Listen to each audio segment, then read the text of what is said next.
Bismillahirrahmanirrahim. Assalamualaikum warahmatullahi wabarakatuh. Alhamdulillahirabbil alamin.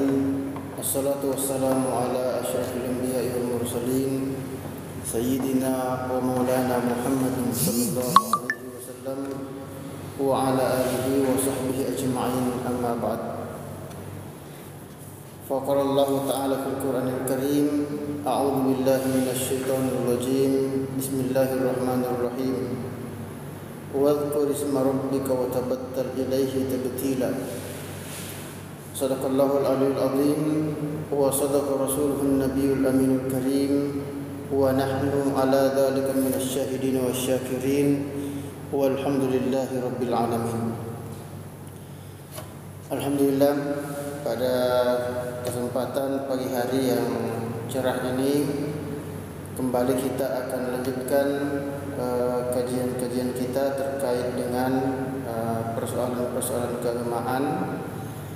Terakhir kemarin kita membahas tentang satu ayat yang kita bacakan di awal tadi, yakni surah Al-Muzammil ayat 8.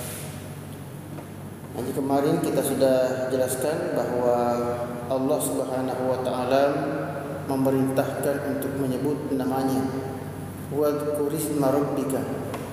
Jadi sebutlah. Jadi tidak dikatakan ingatlah, tapi sebutkanlah, ucapkanlah. Diperintahkan untuk melafazkan. Nah, ini menunjukkan bahwa benarlah apa yang disampaikan oleh para ulama kita, guru-guru kita. Zikir itu sebetulnya mengandung tiga hal yang bisa kita lakukan. Yang pertama, zikir itu diartikan dengan mengingat. Nah, yang kedua diartikan dengan menyebut, dan yang ketiga dimaknai dengan segala sesuatu bentuk perbuatan yang dilakukan dengan niat karena Allah Subhanahu wa taala. Dari sinilah muncul istilah zikir bil qalb, ya, zikir dalam hati, kemudian zikir bil lisan, zikir dengan ucapan, kemudian zikir dengan perbuatan. Nah, tiga hal ini perlu dikorelasikan antara satu dengan yang lain. Tidak bijak kalau hanya hati yang dilatih berzikir, lidah tidak dilatih, apalagi perbuatan tidak dibiasakan. Begitu pula sebaliknya tidak baik, ya, tidak bijak kalau hanya lidah yang dilatih qomat kamit baca kalimat-kalimat Allah, tetapi hati tidak ikut, qalbu tidak ikut, tidak diiringi juga dengan perbuatan. Ini tentu tidak bijak. Maka ketiga hal ini harus beriringan antara satu dengan yang lain, antara zikir dengan hati, zikir dengan ucapan, dan juga zikir dengan perbuatan. Nah, terakhir kemarin kita bahas terkait dengan satu hadis baginda Rasulullah Muhammad SAW menyampaikan bahwa Allah Subhanahu wa taala telah berfirman, di mana aku, kata Allah, menurut keyakinan akan hamba-Ku, dan aku bersama dia apabila ia mengingat aku. Nah, menunjukkan bahwa kalimat perbuatan zikir ini merupakan kebutuhan kita umat manusia. Karena kalau Allah jauh dari kita, maka tentu kita tidak punya harapan untuk mendapatkan keselamatan fid dunya wal akhirah. Maka untuk mendapatkan keselamatan, ya, kita harus senantiasa bersama dengan Allah. Ya, paling tidak kita mengingat Allah, supaya Allah pun akan senantiasa mengingat kita. Nah, pada hadis yang lain, kita masuk pada hadis yang lain, dijelaskan bahwa la taqumus sa'atu hatta la yabqa ala wajhil ardi may yaqulu Allah Allah, rawahu Muslim. Jadi kata Rasulullah sallallahu alaihi wasallam bahwa tidak akan datang hari kiamat terkecuali kalau tidak ada lagi orang yang membaca kata Allah Allah. Nah, ini memberikan satu keyakinan kepada kita untuk melazimkan kalimat zikir dengan menyebut nama Allah. Nah, sebab ini perlu kita fahami ini, ya perlu diingat agar supaya berzikir dengan Allah itu tidak memunculkan keraguan dalam diri kita, karena sekarang ada pendapat yang mengatakan haram hukumnya kita berzikir dengan menggunakan kata Allah.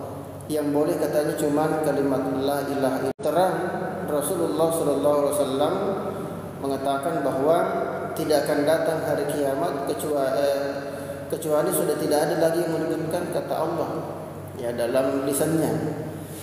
Nah, ini hadis sahih riwayat Muslim. Dapat kita lihat pada kitab Tanwirul Qulub halaman 511. Nah, saudara sekalian, berzikir dengan menyebut nama Allah Subhanahu wa taala ini merupakan satu hal yang dibutuhkan bukan cuma yang melaksanakannya, tapi juga orang-orang bahkan makhluk yang lain selain manusia. Ya, kenapa? Karena sepanjang masih ada orang yang menyebut-nyebut nama Allah dalam lisannya, dalam ucapan-ucapannya, maka kiamat tidak akan terjadi. Nah, artinya ketika sudah tidak ada lagi orang yang menyebut kata-kata Allah Subhanahu wa taala ini, maka tunggulah kiamat itu akan turun. Nah, jadi sangat nyata dalam hadis ini bahwa membaca zikir Allah adalah suatu ibadah yang sangat penting. Nah, sehingga kalimat tidak akan terjadi kiamat kalau masih ada orang yang menyebut nama Allah dalam kehidupannya. Nah, ini memperkuat satu amaliyah yang sering kita kerjakan, berzikir dengan menyebut nama Allah itu sendiri. Nah, sekali lagi ini penting karena ada pendapat yang mengharamkan zikir itu dengan nama Allah semata. Ya, padahal ini sangat luar biasa faidah dan manfaatnya. Nah, nampak juga dalam hadis ini bahwa arti zikir itu bukan berpidato, bukan bertablik, tetapi membaca Allah. Ya, ini kalau kita bersandar pada hadis ini ya. Ya, tentu banyak hadis yang lain. Jadi tadi semua perbuatan yang kita lakukan karena Allah itu bagian dari zikir. Ya, tetapi untuk terkhusus pada hadis yang diriwayatkan oleh Imam Muslim ini, yang dimaksud zikir dalam hadis ini adalah menyebut nama Allah. Nah, jadi sekali lagi memperkuat pentingnya melatih lisan, melatih lidah untuk berzikir kepada Allah Subhanahu wa taala, bukan hanya sebatas kalimat-kalimatnya, tapi juga lidah kita ini ya. Nah, perlu kita latih betul. Nah, sebelumnya kita sudah menjelaskan bahwa Nabi itu kan sudah mengingatkan bahwa siapa yang bisa menyebutkan kata la ilaha illallah dari hayatnya itu akan masuk ke dalam surga. Nah, ulama kemudian mendefinisikan bahwa ketika lidah ini sudah tidak sanggup lagi mengucapkan kalimat la ilaha illallah, ya karena memang kita ada keterbatasan, apalagi ketika sakaratul maut, mengucapkan kalimat tauhid itu merupakan satu ucapan yang sangat berat. Ya, maka kalau sudah tidak sanggup lagi mengucapkan kalimat la ilaha illallah, maka paling tidak mengucapkan kata Allah tadi. Nah, tetapi sekali lagi tidak mungkin kita bisa menyebut kata Allah ini kalau kita tidak membiasakan lidah kita menyebut-nyebutnya dalam kehidupan normal, seperti dalam kondisi-kondisi kita yang normal sekarang. Nah, ini hanya bisa kita lakukan kalau kita membiasakan lidah ya mengucapkan kata-kata tauhid tersebut. Nah, inilah makna orang tua kita dulu mengatakan Allah bisa karena biasa. Ya, kita bisa melakukan sesuatu karena sudah terbiasa. Ya, kalau tidak terbiasa itu mustahil kita bisa refleks menyebutkan sesuatu, apalagi dalam kondisi lemah, apalagi dalam kondisi ketakutan. Nah, ini pentingnya berzikir dengan kalimat-kalimat la ilaha illallah dan juga menyebut kata Allah, Allah, Allah dalam setiap aktivitas kehidupan kita ini. Nah, kemudian hadis yang lain, an Abdullah bin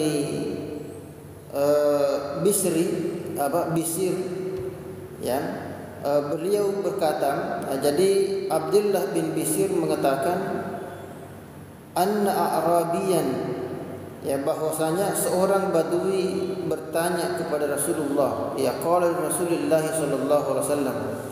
Jadi seorang badui ini bertanya kepada Rasulullah sallallahu alaihi wasallam, inna syara'i al-Islam qad kathurat alayya fa ambani minha bi syai'in atashabbatu bihi.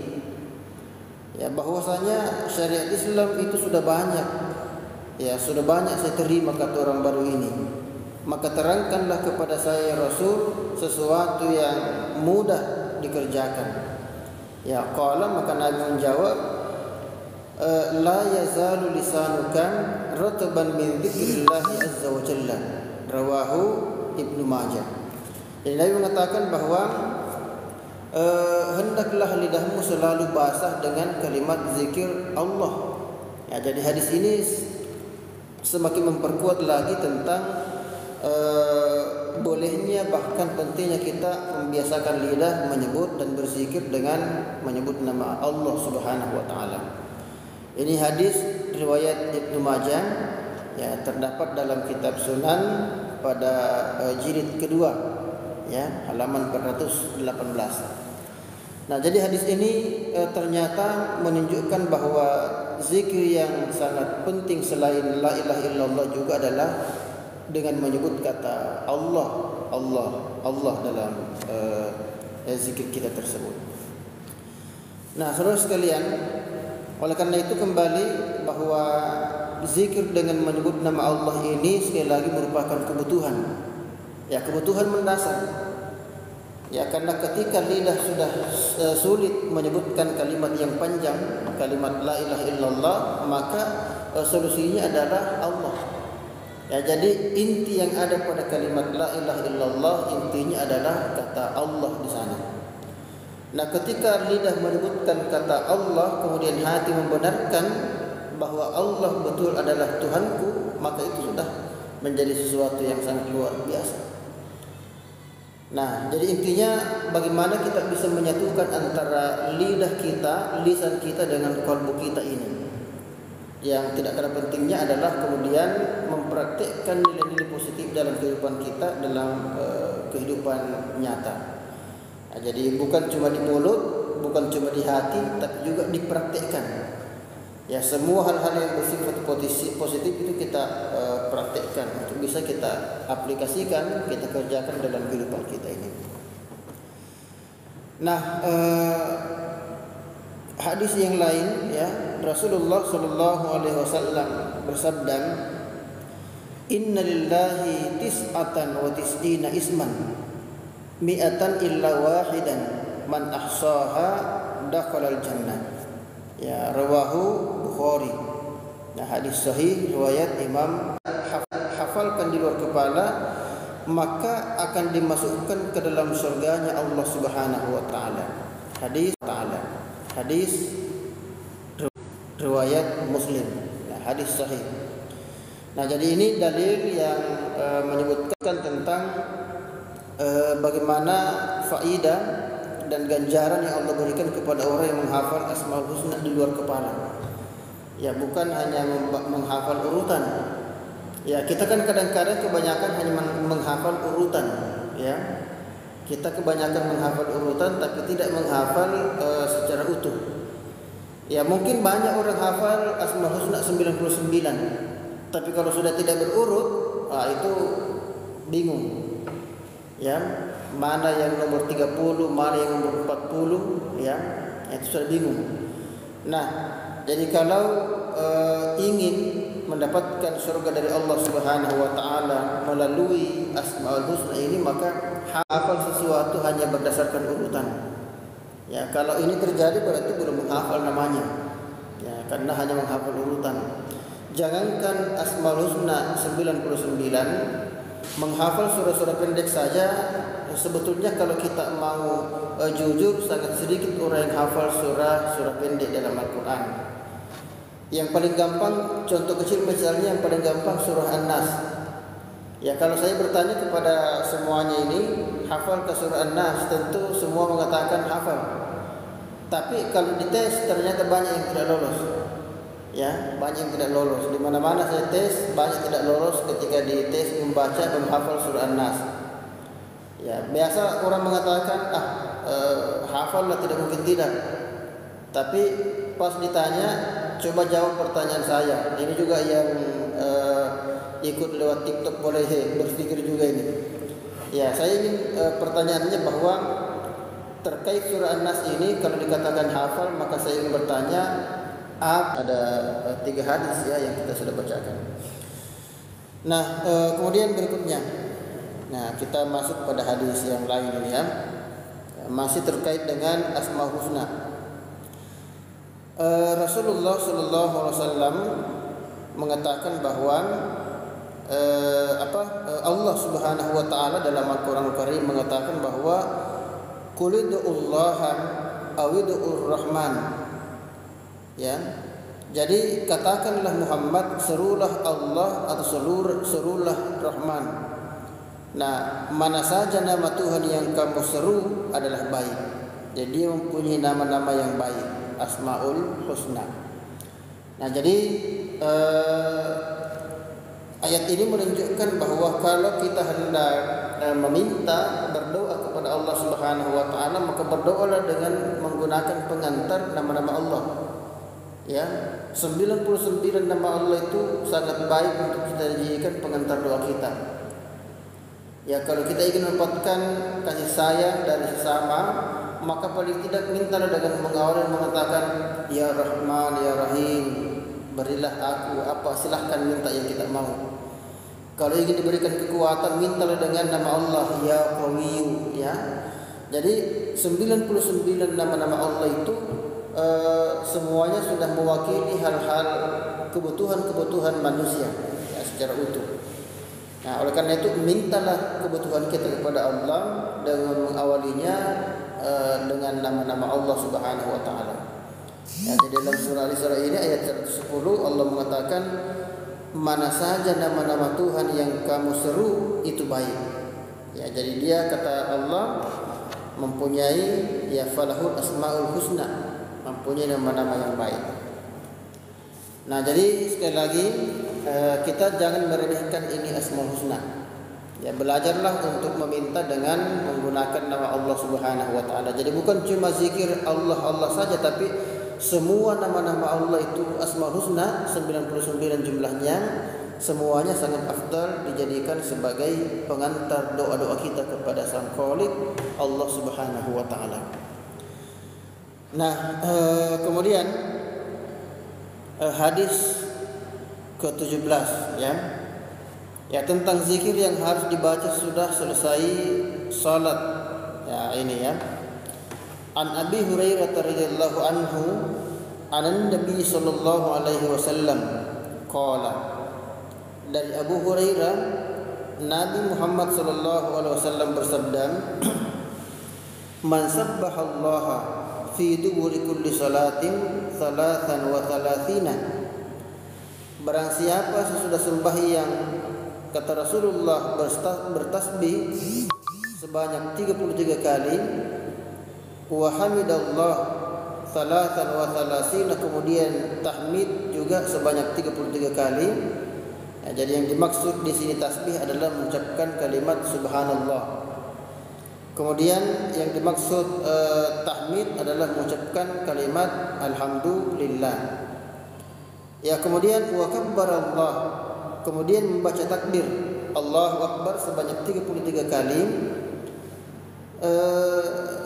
Wa qala tamamal mi'ati, lalu kemudian mencukupkannya menjadi 100 dengan kalimat la ilaha illallah wahdahu la syarikalah lahul mulku wa lahul hamdu wa huwa ala kulli syai'in qadir ghufirat khatayahu walau kanat mithla zabadil bahri. Nah, jadi kata Nabi ini ya, siapa yang mengucapkan tadi itu 33, masing-masing 33, mulai daripada tasbih, tahmid dan takbir, kemudian cukupkan 100 dengan bacaan tadi ya, maka orang yang mengucapkan itu diampuni oleh Allah Subhanahu wa taala dosa-dosanya, walaupun dosa itu sebanyak buih yang ada di lautan. Nah, ini luar biasa, ini hadis riwayat Muslim ya, jadi hadis sahih riwayat Muslim dari Abu Hurairah. Nah, dapat kita lihat pada kitab Al-Azkar. Nah, ini kitab yang sangat luar biasa ini ya. Nah, jadi alhamdulillah 33 kali, Allahu Akbar 33 kali, dan mencukupkan dengan membaca la ilaha illallah sampai selesai ya. La ilaha illallah wahdahu la syarikalah, lahul mulku wa lahul hamdu wa huwa ala kulli syai'in qadir. Ini sangat bagus untuk kita baca. Nah, jadi siapa membaca wirid ini niscaya akan diampuni dosa-dosanya oleh Allah Subhanahu wa taala. Inilah yang diajarkan oleh ulama-ulama Ahlus Sunnah di Indonesia. Setiap selesai salat kita baca wirid. Nah, jadi memang ada orang mengatakan tidak ada hadis anjuran baca wirid. Ya, memang Nabi tidak mengatakan bacalah wirid, tetapi Nabi mengatakan man sabbahallah. Jadi siapa yang bertasbih ya fi duburi kulli salatin 33. Nah, jadi sekali lagi Nabi memang tidak mengatakan siapa yang baca wirid, tapi Nabi katakan siapa yang baca subhanallah, alhamdulillah, Allahu Akbar masing-masing 33 ya, maka dosanya diampuni. Nah, jadi kenapa ulama kita menempatkan bacaan wirid ini sesudah salat? Karena Nabi dalam hadis lain mengatakan waktu yang paling afdal berdoa adalah ketika selesai salat. Ya, jadi itu waktu-waktu yang termasuk sangat afdal kalau kita meminta kepada Allah Subhanahu wa taala. Ya, jadi ini menjawab mana dalilnya bahwa baca wirid itu dilakukan Nabi. Ya, jadi hadisnya ini yang kita bacakan barusan terdapat dalam kitab Sahih Muslim. Ya, dalam kitab Sahih Muslim. Nah, jadi ini saya kira ini yang perlu ya. Ya, so, kadang-kadang ada orang melarang kita baca wirid sudah salat, tapi dia sudah salat bersalam langsung nonton handphone, itu tidak diharamkan. Ya, padahal kira-kira mana yang lebih tidak bagus. Ya kan, jadi intinya seperti itu. Jadi kalau selesai salat, selesai bersalam, kemudian ambil handphonenya, saling komunikasi dengan teman WA itu boleh, apalagi kalau berkomunikasi dengan Allah Subhanahu wa taala. Ya, sangat-sangat dibolehkan sekali. Ya. Nah, baik saudara sekalian, ini hadis-hadis yang menjadi pedoman kita ya untuk kita amalkan berbagai aktivitas-aktivitas zikir kepada Allah Subhanahu wa taala, baik tadi itu zikir dengan ucapan, zikir dengan qalbu, sampai kepada zikir dalam bentuk perbuatan-perbuatan yang baik yang kita kerjakan, yang semuanya disandarkan untuk mendapatkan ridha dari Allah Subhanahu wa taala. Dan saya kira poin yang dapat kita sampaikan pada kesempatan pagi hari ini, insyaallah kita lanjutkan pada kajian-kajian berikutnya. Nah, demikian. Wallahul muwaffiq ila aqwamit thoriq. Wassalamualaikum warahmatullahi wabarakatuh.